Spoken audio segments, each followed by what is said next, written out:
Xo'p, Qara, sen bilan bir xil oilada o'sdik, bir xil maktab, bir xil kollejda o'qidik. Xullas, sharoitimiz bir xil edi, to'g'rimi? to'g'ri. Lekin sen mendan oldin uylanding. Mashina olding, o'zingga yaxshi uy olding, yaxshi ishing bor. Xullas, yutuvlaring ko'p.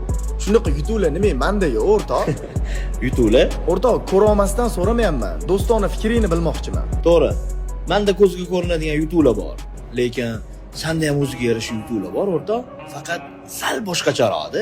Qanaqa? Masalan, konturni zo'r o'ynaysan. Men umuman qiziqmaganman. O'shaning uchun ham o'ynashni bilmayman. Bu ham bitta yutuq.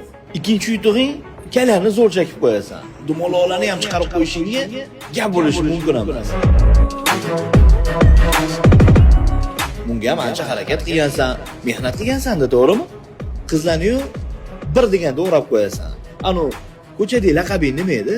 Qizlarni ajali. Ha?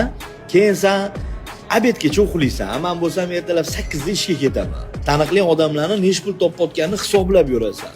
Bilasan. Men bo'lsam o'zimni pulimni hisoblayman. O'zim bilan o'zim ovoraman, o'rtoq. O'rtoq, zo'r tushuntirding. Tushundim seni. Qara, bu dunyoda yutuq yo'q odamning o'zi yo'q. Faqat maqsadni to'g'ri qo'yib, harakatni to'g'ri qilsang, hammasi zo'r bo'ladi. Og'ayni, senda ham, menda ham bir kunda 24 soat bor. Senda kamroq, menda ko'proq emas. Vaqtingni arzon narsalarga sarflab qo'ymay, hali yoshsan-ku. Harakat qilgin, zo'r yutuqlarga erishasan sen.